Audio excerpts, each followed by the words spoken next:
questions 21 through 25 on the 2010 grade 12 AMC 12A.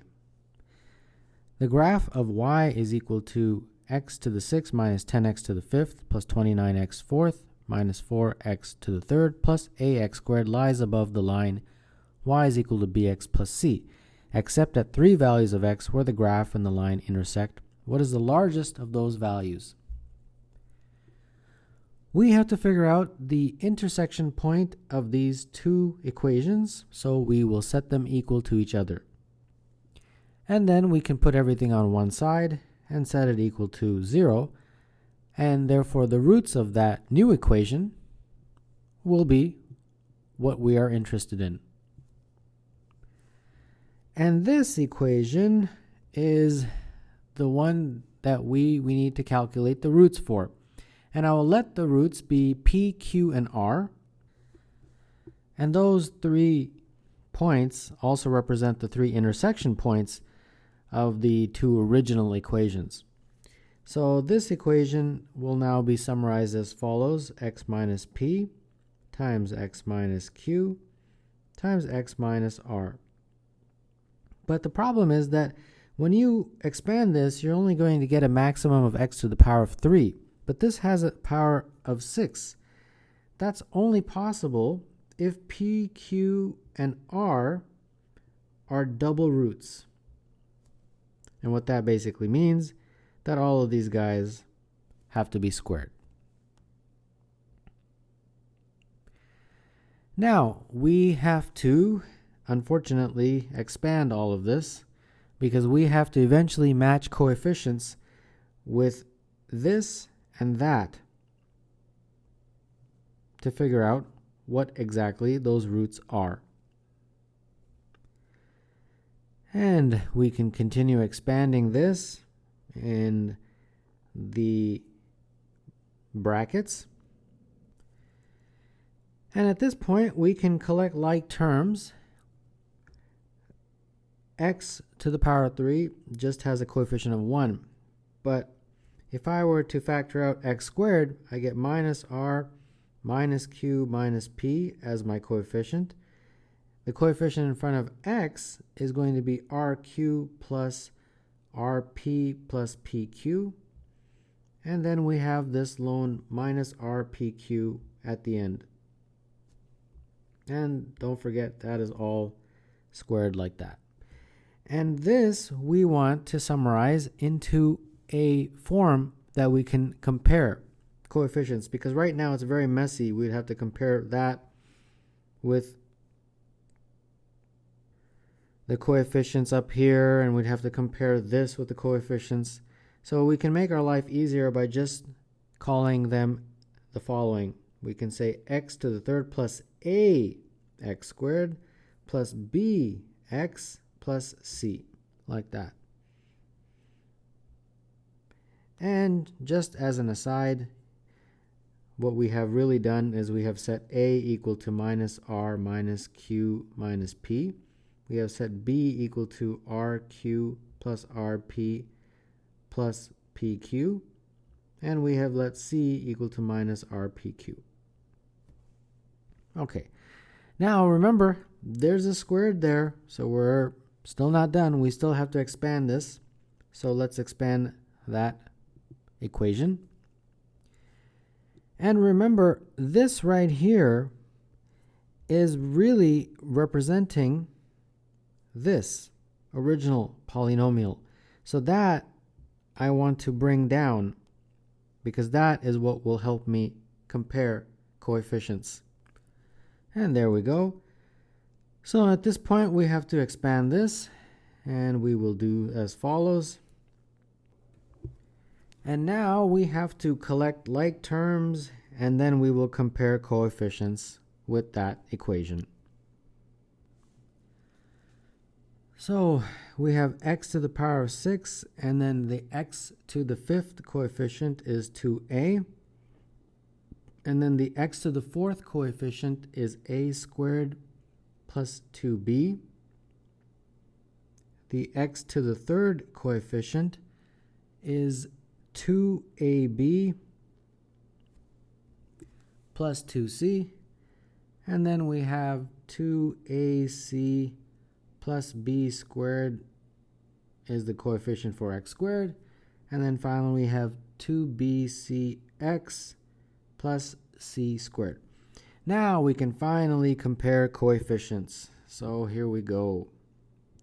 This is the final stages of this question.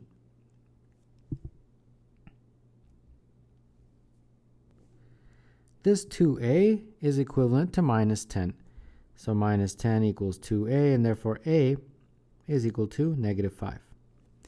This coefficient of x to the fourth is equivalent to 29. So that means 29 is equal to a squared plus 2b. And a is negative 5, so this becomes 29 is equal to 25 plus 2b, and therefore b is equal to 2. And then this coefficient will be equivalent to negative 4, since they are the coefficients of x to the third. So therefore negative 4 is equal to 2ab plus 2c.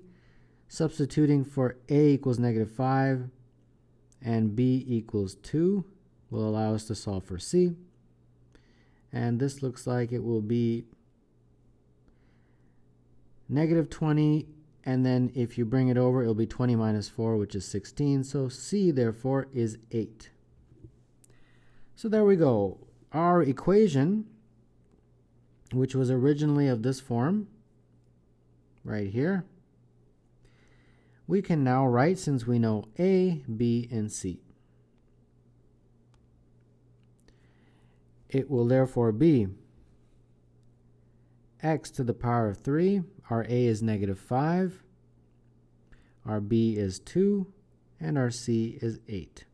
And that's all squared. And this we have set equal to 0. And that will allow us to figure out the roots.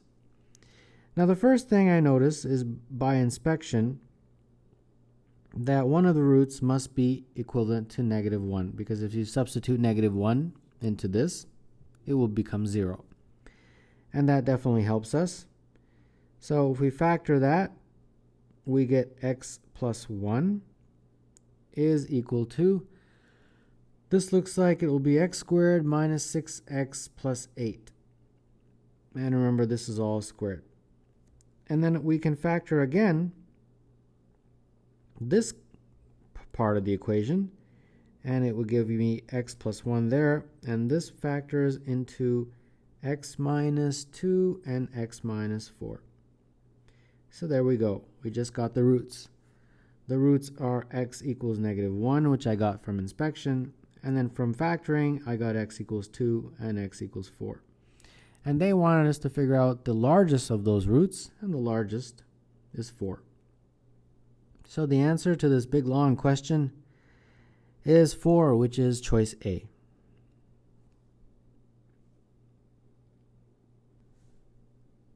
What is the minimum value of f at x is equal to the absolute value of x minus 1 plus the absolute value of 2x minus 1 plus the absolute value of 3x minus 1 plus dot dot dot plus the absolute value of 119x minus 1. What I want to do in this question is first show one example with a certain specific value of x, and then I will extrapolate that to give you a general formula for any value of x. So in this expression, we have 119 terms. So what I'll do is I'll just choose the middle term. The middle term will be 119 plus 1 divided by 2, which is the 60th term. And the 60th term will be of the form 60x minus 1 absolute value. And what I will do is, in an attempt to figure out the minimum value, I will let that equal to 0. Obviously, something has to equal 0 in order for this to be minimized. So if this is equal to 0, that means 60x is equal to 1, and therefore x is equal to 1 over 60. Using that, let's figure out what f at x equals. F at x initially starts off with a whole bunch of terms that are before 60x minus 1. And all of those terms will be negative, because x is equal to 1 over 60. So instead of writing x minus 1, it'll be 1 minus x. Instead of writing 2x minus 1, absolute value, it'll be 1 minus 2x. And so on, 1 minus 3x. And we will keep on going like that until we get to the term right before 60x minus 1, which is 59x minus 1, but it will be written as 1 minus 59x, like that. And then we have that middle term, which will be 60x minus 1, but because x is being set as 1 over 60, that will be equal to 0. And then we have all the terms after 60x minus 1, like 61x minus 1, and then 62x minus 1, and so on. And all of those terms will be positive. So we can just write them in this format, all the way to the final one, which is 119x minus 1. And now we will add all of these up. So all the ones just add up, and how many of there are there? There's 59 of them. So there we go. Then we factor out this x, and we get 1 plus 2 plus 3, all the way up until 59. Like that. And then we have this 0. I'll keep that in there for now. And then we have this segment. First, let's add up all the negative ones. Those negative ones, how many are there? Well, there's 119 minus 60. And that is 59. So there's 59 of those negative ones. And then I will factor out an x. And when you do, you get 61 plus 62 all the way up until 119, like that. And now this becomes 59 and x, and then the sum of consecutive numbers, I'm sure you know, 59 times 60 divided by 2. And then we can get rid of the 0 now. We don't need it anymore. Now this sum is a little bit trickier. It would be the sum of the first 119 numbers, but you have to subtract from it the sum of the numbers from 1 to 60.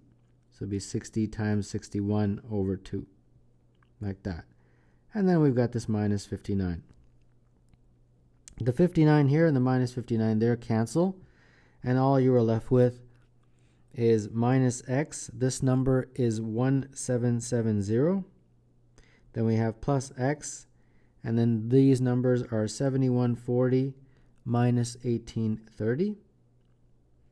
And this becomes minus 770 plus 5310x.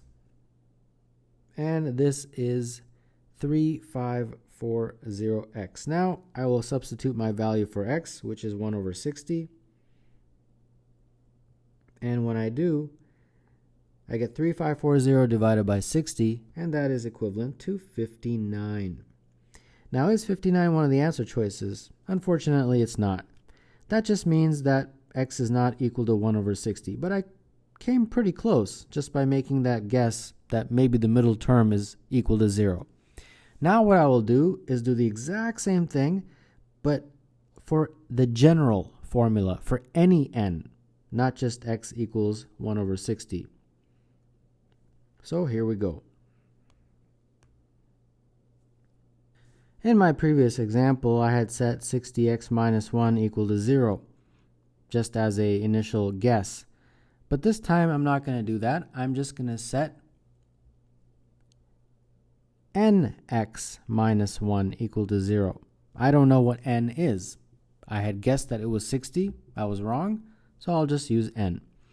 That means this becomes nx is equal to 1, and therefore x is equal to 1 over n.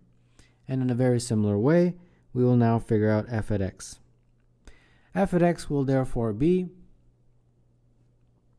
1 minus x plus 1 minus 2x plus ... all the way until we get to 1 minus n minus 1 x.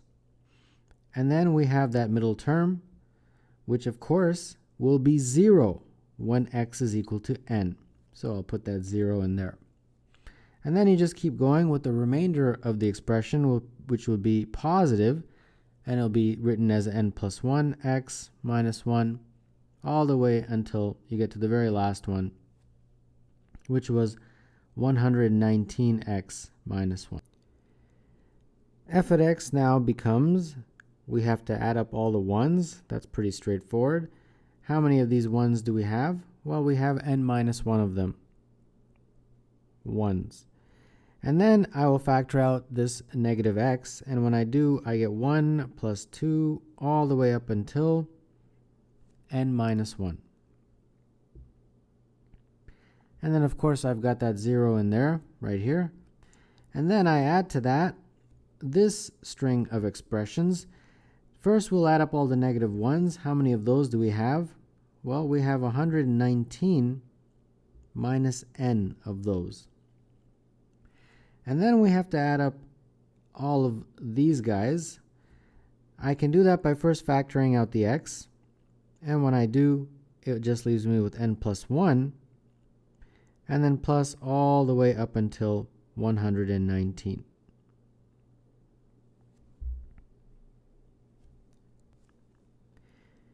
Now this just becomes n minus 1 minus x. This is just the sum of all the numbers from 1 until n minus 1, which is n minus 1 times n all over 2. We can get rid of that 0. We don't need it anymore. X. Now, this is the sum of all the numbers from n plus 1 to 119. The way I would do that is first add up all the numbers from 1 to 119, which was 119 times 120 divided by 2. Subtract from that the sum of all the numbers from 1 to n, which would be just n times n plus 1 all over 2. And then this is just going to be 119 plus n, like that.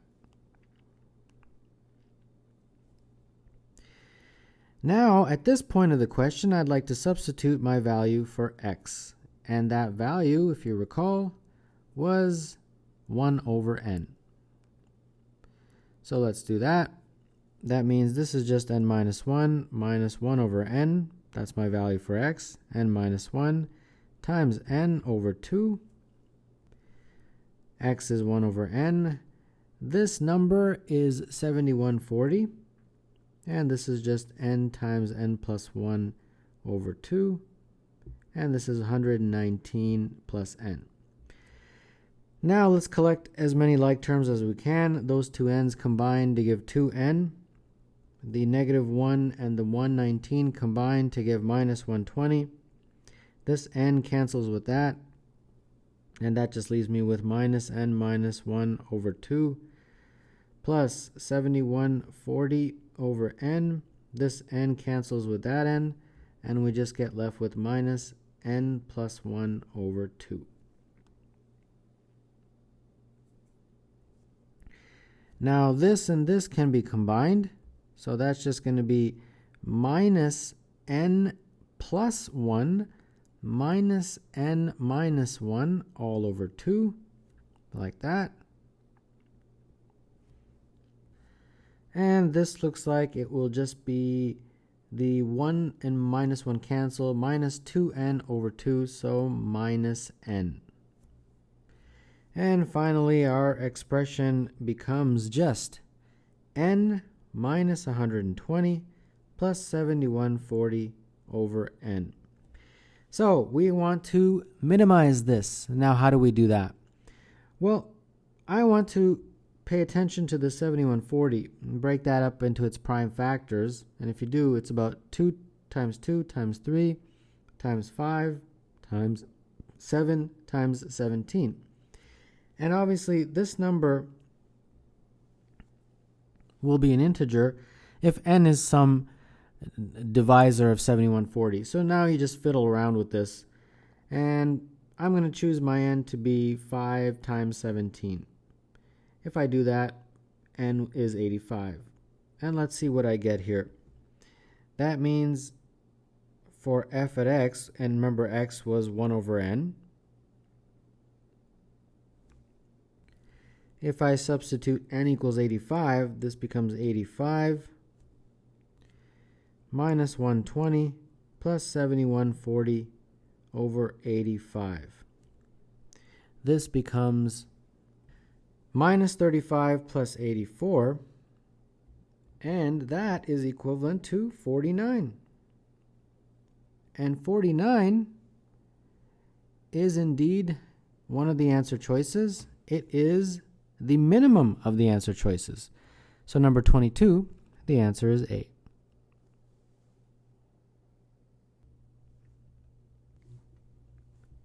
The number obtained from the last two non-zero digits of 90 factorial is equal to n. What is n? Well, 90, the number, we have to figure out how many times is it going to be divisible by 5. Well, there's 18 numbers from 1 to 90 that are factors of 5. And then I also have to take into consideration factors of 25, because those give me 2 factors, and there's 3 of those guys, 25, 50, and 75. So together, I've got 21, 18 plus 3, 21 factors of 5. So 90 factorial can be broken up into 5 times to the power of 21. Now, in terms of powers of 2, there's many of those, right? Because 90 divided by 2 itself is 45, and then you have to look at powers like 4 and 8 and 16. There's many of those. So I don't really need to worry about that. I just wanted to write 2 to the power of 21 and feel comfortable that I can do that, and I definitely can, because there's more than 21 factors of 2. And then, of course, some n. I don't know what that n is. So that is a very quick way of breaking up 90 factorial. And then the good news is that because these exponents are the same, I can combine them, the bases I should say, and that means that 5 times 2, which is 10. So 10 to the power of 21 times n. So that means that you've got this number n, I don't know what it is, but some number, and then it's followed by a whole bunch of zeros, and there's 21 zeros. So that is the nature of 90 factorial. Now we have to break up 90 factorial into 2 components, which I will call A and B. Okay. The first, A, is going to be anything that is not a multiple of 5. And B will be anything that is a multiple of 5. So I'll list the B's first because those are easier. So for example, you got 5, 10, 15, and 20. And then you have, of course, the next few, and I'll write them all out. So there you have all the factors of 5, and then an A, this guy, that's going to be everything that's remaining. So for example, we got 1, 2, 3, 4, those numbers, and then of course the next ones from 6 to 9, 6, 7, 8, 9, and so on, all the way up until the very last one. And I'm not going to write all these out because there's too many of them. But the very last one, of course, would be 86, 87, 88, 89. Now, at this point in the question, we are going to utilize something called mod. And if you're not familiar with it, I'll give you a quick primer. If you have something written as A is equivalent to B mod n, what does that mean? It means that if A and B have the same remainder when they are divided by n. A and B have the same remainder when they are divided by n. Let's give an example. For example, 27 is equivalent to 52 mod 25. And why is that true? Well, 27 divided by 25 gives a remainder of 2. 52 divided by 25 gives a remainder of 2. So this is a correct statement. So what we have to do is apply mod all over this question. And in particular, we're going to use mod 25 because that will help us the most. So first, let's look at A, which is this big long one right here. If we look at A, mod 25, well, what is this equivalent to? It's 24, right? Okay, 24 in terms of mod 25 is, well, it's -1. But did you understand that, yes or no? If I take 24 and I divide by 25, what is the remainder?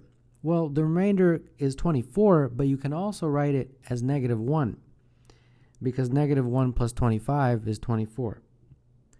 So that's this guy right here. What about this one? That is equivalent to 3024. I'll just write that in there. And 3024 mod 25, if you divide that by 25, the remainder is 24 again. But 24 can be written as -1 instead of writing 24.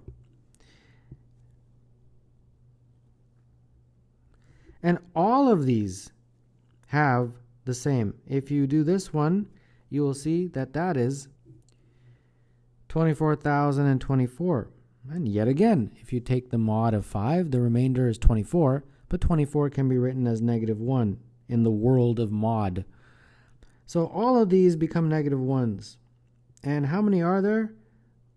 Well, it goes all the way to the end, this guy. And there are 89, but there's sums of 4, right? So 18 of those. So this whole thing really combines, if you're looking at just A, to then just -1 to the 18. And that is, of course, mod 25. Don't forget that. And -1 to the 18 is just 1. So we have 1 mod 25. All right, so far so good, I hope. Trying to do this slowly so that you understand. Now let's concentrate on B. B is this guy right here, this big long thing. And B is actually, well, I don't know. I was about to say it's a little bit simpler, but perhaps it's the same. B, again, we're going to do the same kind of thing. But first, before I do that, I'm going to factor out 5 from everything. And if I do, 1, 2, 3, 4, 5, 6, 7, 8, 9, 10, 11, 12, 13, 14, 15, 16, 17, 18, 19, 20, 21, right? Because those ones involve 2 factors. So it's 5 to the power of 21. Now what's left is just these guys, just 1, 2, 3, 4, 6, 7, 8. And there's not that many of them, so I'll write them all out. And there you go. So now we use the same type of story here. And the first thing I'm going to do is just kind of bring this 5 to the power of 21 over here, because I'm really just interested in these numbers here. So here we go. Let's apply the whole mod thing. This is 24. So that, if you do the mod of 25, as before, is -1. And in a very similar way, you'll see that this is also -1. And this is also -1 when you take the mod of 25. But this is a little bit different though, because that's not the same. We'll do this individually, each number at a time. 16 mod 25 is -9. 17 mod 25 is -8. 18 mod 25 is -7. And then you've got this 6 mod 25, which is just 6. And don't forget the mod 25. So there we go. So now we got to combine all of these, and if we do, let's see what we get. These 3 combine to give -1 to the power of 3, which is just -1. These 4 combine to give, I'll just write it here, which give a remainder of -24 when you divide by 25, and that is equivalent to 1, because -24 is the equivalent of 1 because you add -24 to 25. So this just becomes 1, and that's mod 25. So this is just negative 1 mod 25. And that is b over 5 to the power 21. All right? So far so good. We've got a is equivalent to 1 mod 25, and we've got b over 21, 5 to the power 21, is equivalent to negative 1 mod 25. Now, we have to start looking at 2 to the power 21, because if you remember at the very beginning, I had broken down 90 factorial into 5 to the power 21 times 2 to the power 21 times some big long n, and that allowed us to conclude that this was going to be some number multiplied by 10 to the power 21. So some number followed by 21 zeros. So now let's look at 2 to the power 21 with regard to mod 25. You do a little bit of manipulation here, and you get the following: 2 times 2 to the power of 10 squared. 2 to the power of 10 can be easily figured out. That's just 1024. Now if we start doing mods, and I've got to remember to use the right symbols here, I have to use the 3 equal signs, or triple, like this. If we start using mods, obviously when you take the mod of 1024 in terms of mod 25, the remainder is 24, but we write that as negative 1. So this becomes negative 1 to the power of 2. And 2 mod 25 is just 2. So that is equivalent to this. And this becomes just 2, because negative 1 squared is just 1. So there we go. But we don't like this 2 here. If you notice up here, we got a negative 1, and up here we got a 1. In mod questions, it's always good to get 1. So how can I get 1? Well, if I multiply both sides by 13, that would give me a 1 as follows. I'll show you. This would become 13 times 2 mod 25. Well, 13 times 2 is 26. And what's 26 divided by 25? Has a remainder of 1. So there you go. And this will be beneficial a little bit later on. I just had to add that 13 in there. So now we're into the final stages of our question. I will write n is equivalent to this guy right here, 13 times 2 to the power 21.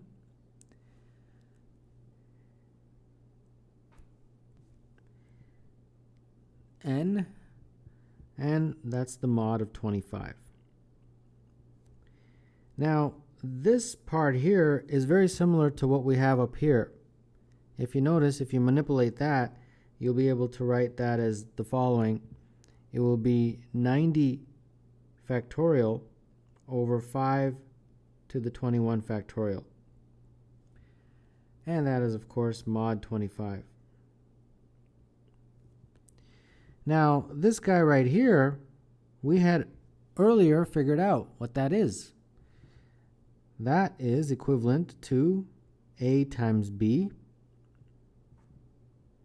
And we've got this 5 over 21, because remember I had broken up 90 factorial into a times b. And a mod 25, we had figured out earlier, was 1. And this b over 21, 5 to the power 21 mod 25 is negative 1. So instead of the a, I can put just 1. And this whole thing we got earlier was negative 1 when we were doing mod 25. So this just becomes 13 times 1 times negative 1, which is negative 13. And remember, negative 13 is equivalent to 12 because you're dividing by 25, so 25 minus 13 is 12. And that is our final end product. So that concludes that 90 factorial, when you divide by 25, has a remainder of 12. So therefore, the last two digits that are not zeros of 90 factorial will be equivalent to 12. So the answer to this big long question is A. And I also want to provide the official solution that I encourage you to read to get a better understanding if what I explained didn't make that much sense to you.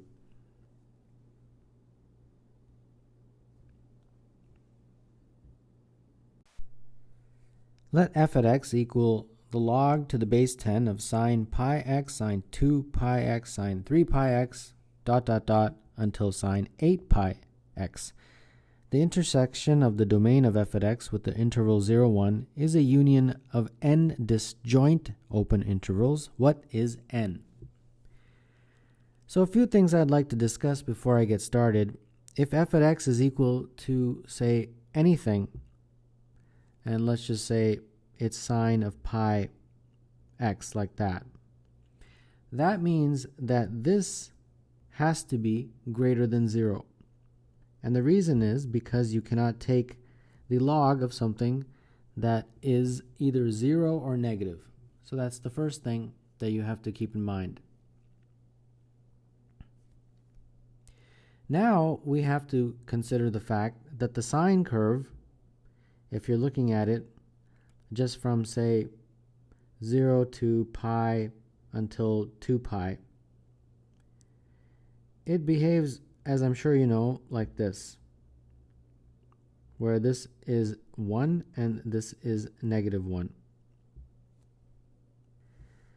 So if we have any value that is in this range for x, that's fine, because I can put it in here and it will give me a value when I take a log. But if I start finding values in this category, or this range, or this part of the graph, I should say, then we have a problem, because for any x value in this segment of the graph, the y value will be negative, and therefore I cannot take the log of that. It will be undefined. So there's going to be certain ranges that work and certain ranges that don't work. Certain ranges that will give us positive values and certain ranges that give us negative values. And obviously the ones we are interested in are the positive values. Those are the only values that will give us any kind of value for f at x. So here we go. Now this big long thing, I'll just write it out one time. And now we have to talk about each of these individually. So there's 8 of them. So a lot to talk about. And in particular, I have to discuss this in a way that looks at when each of these is equal to 0.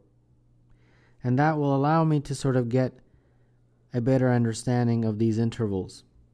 So the first one, when the sine of pi x is equal to 0, that means x is equal to either 0 or 1. Okay? And when you have sine of 2 pi x is 0, x is equal to 0, a half, or 1. And very similarly, when you have the sine of 3 pi x equals 0, x is equal to 0, a third, 2/3, and 1, and so on, right? So I'll just fill in them all in for all of these 8. So there you go. All of these values are going to be helpful. Now at this point, we have to take all these values that I got, all of these guys, and we have to arrange them from smallest to largest. So let's do that now. And since we have quite a few doubles, we have several zeros, several ones, we have a few halves, and we have a lot of doubles. I'm not going to put in the doubles. I'm only going to put in unique values. So I'm going to start with 0 and go all the way to 1 and put in only the unique, distinct values that I got. And there you go. So we have how many? We have 23 numbers, and therefore we've got all of these intervals, and therefore we have 22 intervals, correct? And therefore, is that the answer or not? Well, 22, interestingly, is one of the answer choices, but 22 is not the correct answer. Well, now, why is that? The reason is because not all of these intervals will produce defined values for f at x. And let me explain. I'll explain a few, and then you can extrapolate this. Let's look at the first interval from 0 to 1/8. And what is 1/8, for example? It is 0.125, right? So I'm going to take a value in that interval between 0 and 1/8. So I'll take 0.1. If I put 0.1 as my x into that f at x equation, you will see that it will come out with a positive value, a value that actually can be taken the log of. So for example, we have log base 10 sine of pi x, and you remember that sine of pi 2x all the way up until the sine of 8 pi x, right?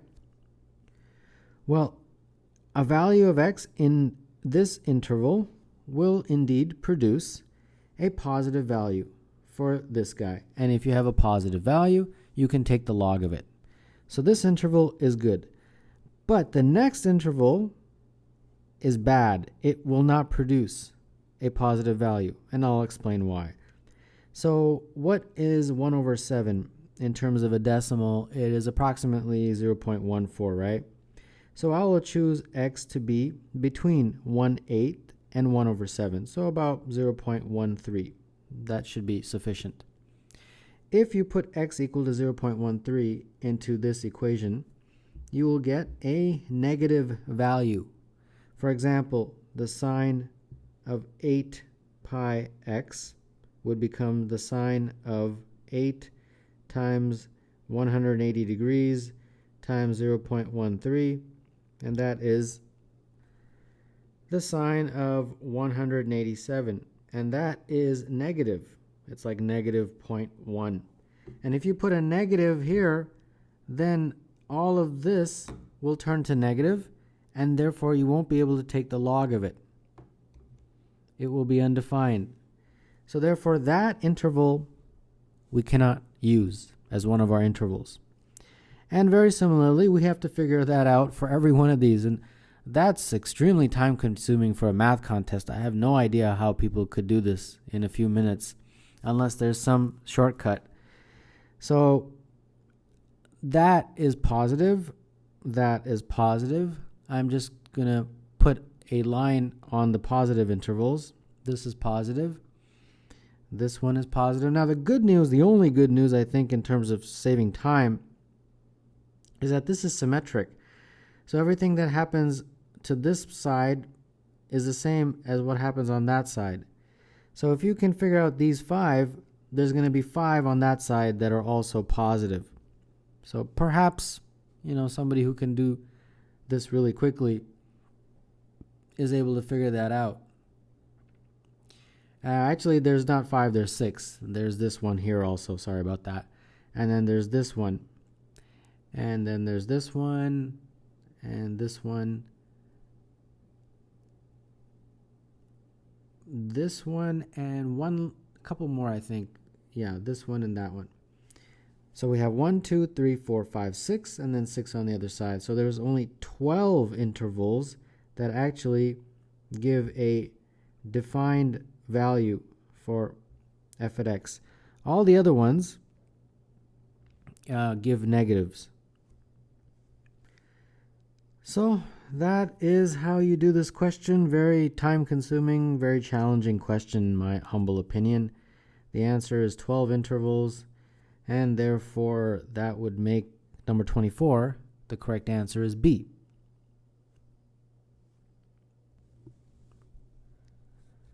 two quadrilaterals are considered the same if one can be obtained from the other by a rotation and a translation. How many different convex cyclic quadrilaterals are there with integer sides and perimeter equal to 32? We have some quadrilateral and they're telling me that it's cyclic, and that's great. So we have A, B, C, D, like that. And they have told me that the perimeter, which is obviously A plus B plus C plus D, has to be equal to 32. And not much else is given in terms of information. Well, immediately by the triangle inequality, I can tell you that B plus C plus D obviously has to be greater than A. Now B plus C plus D is 32 minus A from this equation, and therefore 32 is got to be greater than 2A, and therefore A has to be less than 16.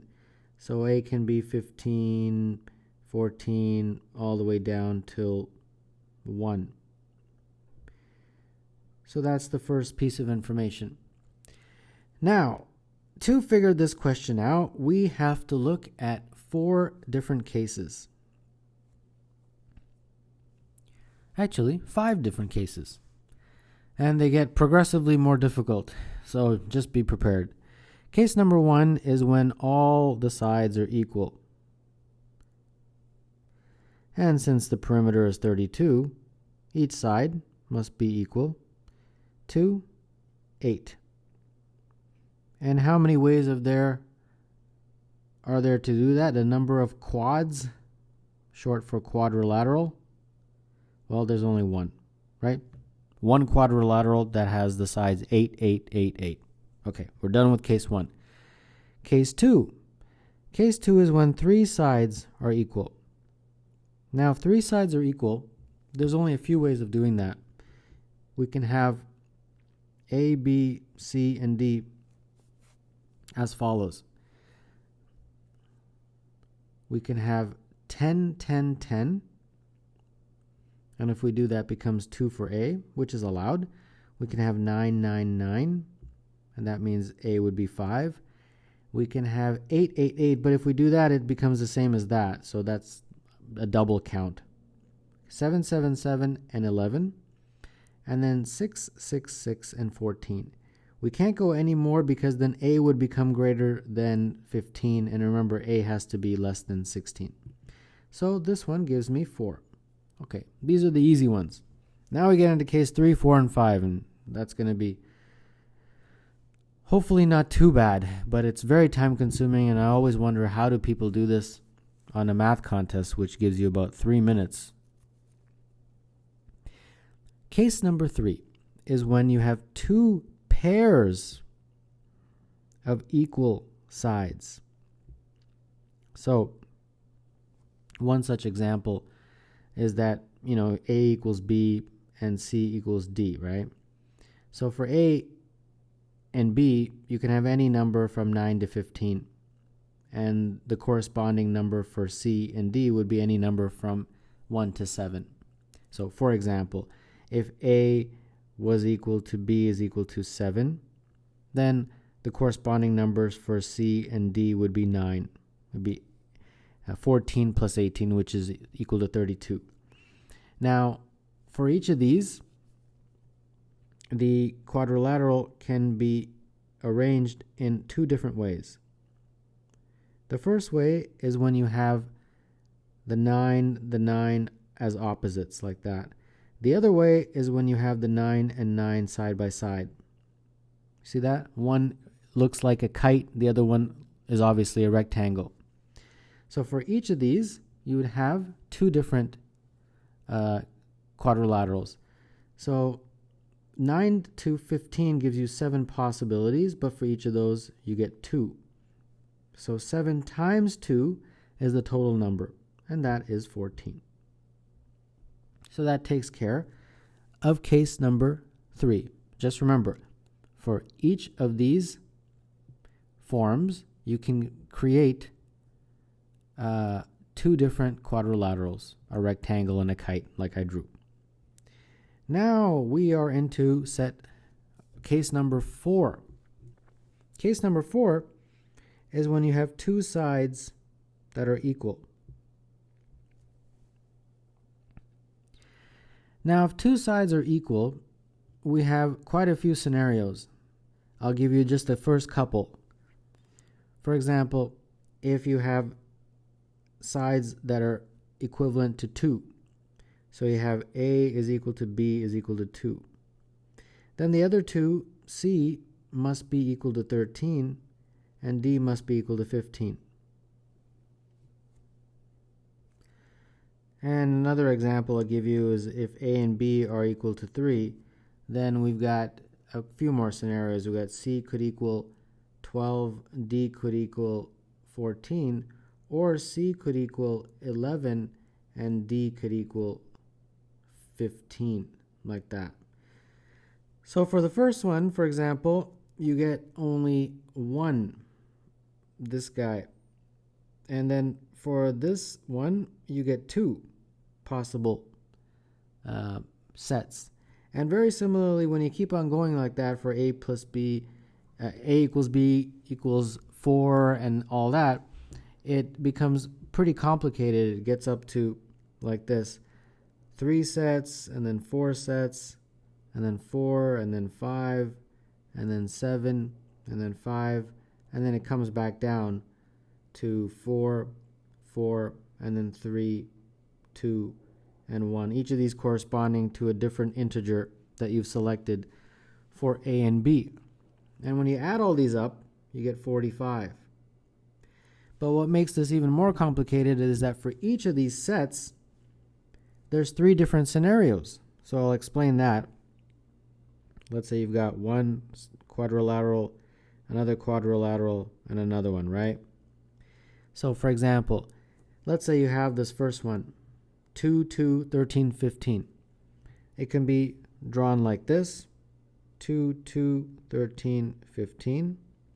It could be drawn like this: 2 here, 2 here, 13, 15. Or it can be drawn like this: 2 here, and the 15 here, and the 13 there. So since each of these produces 3, we have to multiply that 45 times 3. And if we do, we get 135. And that is how many there are in case number 4. And now finally we have case number 5. And case number 5 is when no sides are equal. So, for example, A can be anything from 15 down to, in this case, 9. Because once it gets into the 8 and all that, then we can't have no sides equal. And for each of these, we have to now count cases. So for example, when A is 15, that means B plus C plus D are 32 minus 15, which is 17. And then we have to figure out what are the possibilities for B, C, and D. And if you do all that, and I'm going to save the headache for you guys, you get 69 possible side lengths, 69 possible scenarios. And for each of those, 6 different quadrilaterals can be formed. So for case number 5, we have to take that 69 and multiply it by 6. And that gives you 414. So the grand total is going to be this 1, this 4, 14, 135, and 414. And if you add up all those, you get a grand total of 568. And therefore, the answer for number 25 is C.